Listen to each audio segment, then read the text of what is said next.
ബി.ജെ.പിക്ക് വേണ്ടി തൃശൂരിൽ കോൺഗ്രസ് പ്രവർത്തിച്ചു. പോലീസിൽ ക്രിമിനലുകളാണ്. പോലീസിനെതിരെ രൂക്ഷ വിമർശനം. മുകേഷിനെതിരെ എഫ്ഐആർ ഇട്ടു. അങ്ങനെ നിരവധി കാര്യങ്ങൾ മുകേഷിനോട് കാട്ടിയത് വിവേചനമാണ്. അജിത് കുമാറിന് വീണ്ടും എതിരെ ആരോപണം ഉന്നയിക്കുന്നു. പുനർജനി കേസ് അട്ടിമറിക്കാനുള്ള ശ്രമം. അങ്ങനെ നിരവധിയായിട്ടുള്ള ആരോപണങ്ങൾ ഒരിക്കൽ കൂടി ഉന്നയിക്കുകയാണ് P V Anvar MLA. V D സതീഷിനെ വെല്ലുവിളിക്കുന്നു. പി വി അൻവർ സതീഷിനെതിരെ അൻവറിന്റെ ആരോപണം സതീഷിന് RSSുമായി ബന്ധമുണ്ട് എന്നുള്ളതാണ്. സതീശനാണ് ADGP RSS നേതൃത്വത്തെ കാണാൻ പോയി എന്നുള്ള ആരോപണം ഉന്നയിച്ചതെങ്കിൽ വി ഡി സതീശന് RSSുമായി ബന്ധമുണ്ട് എന്നുള്ള ആരോപണം ഉന്നയിക്കുന്നു പി വി അൻവർ.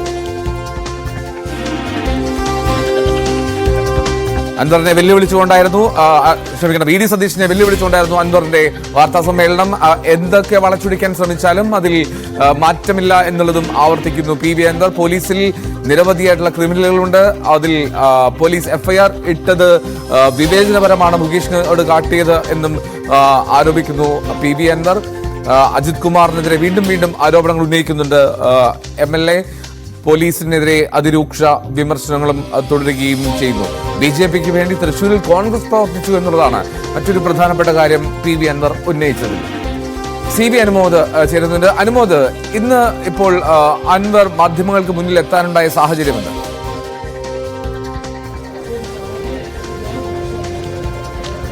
എൽദോ, ഇന്ന് തൃശൂർ DIG തോംസൺ ജോസ് ഇപ്പോൾ മലപ്പുറം ഗസ്റ്റ് ഹൌസിൽ എത്തിയിട്ടുണ്ട്. അൻവർ നേരത്തെ ഉന്നയിച്ച പരാതികൾ, മുഖ്യമന്ത്രിക്ക് നൽകിയ പരാതികൾ, അതിൽ മൊഴി രേഖപ്പെടുത്തുവാനും അതിന്റെ റിപ്പോർട്ട് തയ്യാറാക്കുവാനുമാണ് അദ്ദേഹം ഇവിടെ എത്തിയിട്ടുള്ളത്. അദ്ദേഹത്തിന് മൊഴി നൽകാനാണ് പി വി അൻവർ ഇപ്പോൾ മലപ്പുറം ഗസ്റ്റ് ഹൌസിൽ എത്തിയിരിക്കുന്നത്.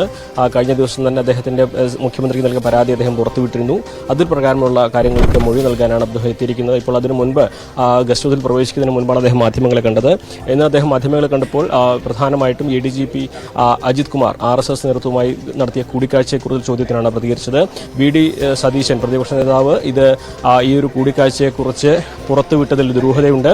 കാരണം തനിക്ക് ഈ വിവരം ലഭിച്ചിട്ടുണ്ട് എന്ന് മനസ്സിലായി. താൻ അത് പുറത്തുവിടുന്നതിന് മുൻപ് വി ഡി സതീശൻ അത് പുറത്തുവിടുകയായിരുന്നു. മുഖ്യമന്ത്രിക്കെതിരായിട്ടുള്ള ഒരു നീക്കമായിട്ട് വി ഡി സതീശൻ അത് പുറത്തുവിടുകയായിരുന്നു. അതിന് പിന്നിൽ ദുരൂഹതകളുണ്ട്.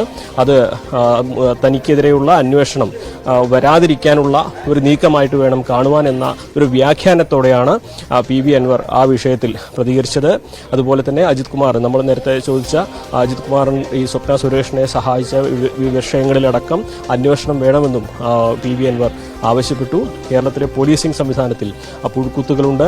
താൻ അത്തരത്തിൽ ഈ പുഴുക്കുത്തുകൾ ഉള്ളതുകൊണ്ടാണ് ഒരു വാട്സപ്പ് സംവിധാനം രൂപീകരിച്ച് കേരളത്തിലെമ്പാടും പോലീസിനെതിരെയുള്ള പരാതികൾ അതിലേക്ക് അയക്കുവാനും അതിൽ വരുന്ന പരാതികൾ പരിശോധിക്കുവാനും അത് സംബന്ധിച്ച് വിവരങ്ങൾ നൽകുവാനുമുള്ള സംവിധാനം ഒരുക്കുന്നത്. എന്നാൽ ഇത് പാർട്ടിയുടെ അറിവോടെയാണോ അല്ലെങ്കിൽ ആ ചോദ്യങ്ങൾക്ക് അദ്ദേഹം മറുപടി നൽകാൻ തയ്യാറായിട്ടില്ല. അതുപോലെ തന്നെ ഇന്ന് ഈ വിഷയങ്ങൾ താൻ മുൻപ് എഴുതി തയ്യാറാക്കി നൽകിയ മുഖ്യമന്ത്രിക്ക് നൽകിയ പരാതിയിൽ തൻ്റെ കൈവശമുള്ള തെളിവുകളും ലഭ്യമാകുന്ന തെളിവുകളുമെല്ലാം കൈമാറുമെന്നും വിശദമായ മൊഴി നൽകുമെന്നുമാണ് പി വി അൻവർ വ്യക്തമാക്കിയിരിക്കുന്നത്. ഇന്ന് അദ്ദേഹം രാവിലെ മാധ്യമങ്ങളെ കണ്ടപ്പോൾ ഉന്നയിച്ച ഏറ്റവും പ്രധാനപ്പെട്ട ആക്ഷേപം, അല്ലെങ്കിൽ പറഞ്ഞ പ്രധാനപ്പെട്ട ഒരു കാര്യം, ADGP അജിത് കുമാർ RSSുമായി കൂടിക്കാഴ്ച നടത്തിയ വിവരം പുറത്തുവിട്ട വി ഡി സതീശനെതിരെയാണ് ഇന്നത്തെ അൻവറിൻ്റെ രാഷ്ട്രീയ ആരോപണം എന്നുള്ളതാണ് ഏറ്റവും പ്രധാനപ്പെട്ട ഒരു കാര്യം. എൽദോ. റൈറ്റ്. അനുമോദ്, മറ്റൊരു കാര്യം, ഈ മൊഴിയെടുക്കൽ ആരംഭിച്ചുവോ? എപ്പോഴാണ് ആരംഭിക്കുക? എന്തൊക്കെയാണ് അതിന്റെ വിശദാംശം?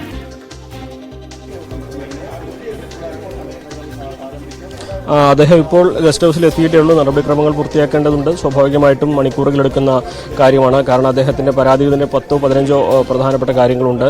അതിൽ പ്രധാനമായിട്ടും മലപ്പുറത്തെ SP-യുടെ ക്യാമ്പ് ഓഫീസിലെ മരമുറിയുണ്ട്. സ്വർണ്ണക്കടത്തുമായി ബന്ധപ്പെട്ട അൻവർ ഉന്നയിക്കുന്ന ആക്ഷേപങ്ങളുണ്ട്. എടവണ്ണയിലെ റിദാൻ ബേസിലിന്റെ കൊലപാതകവുമായി ബന്ധപ്പെട്ട ആക്ഷേപവുമുണ്ട്. അതിന്റെ അന്വേഷണവുമായി ബന്ധപ്പെട്ട ആക്ഷേപമുണ്ട്. അതുപോലെ തന്നെ അരീക്കോട് നവകേരള സദസ്സിൽ DYFI പ്രവർത്തകർക്ക് മർദ്ദനമേറ്റതിനെതിരെ പോലീസ് കേസെടുത്ത, അല്ലെങ്കിൽ DYFI പ്രവർത്തകർക്കെതിരെ പോലീസ് കേസെടുത്ത വിഷയമുണ്ട്.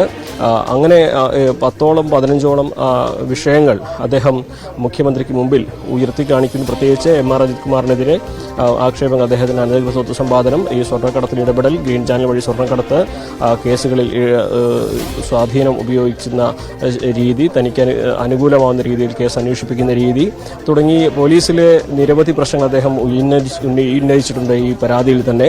അതൊക്കെ വിശദമായിട്ട് അതിനുള്ള തെളിവുകളടക്കം കൈമാറുമെന്നാണ് അൻവർ മാധ്യമങ്ങളോട് പറഞ്ഞിരിക്കുന്നത്. എന്തെല്ലാം തെളിവുകൾ കൈമാറുമെന്നുള്ളത് നമുക്കറിയില്ല.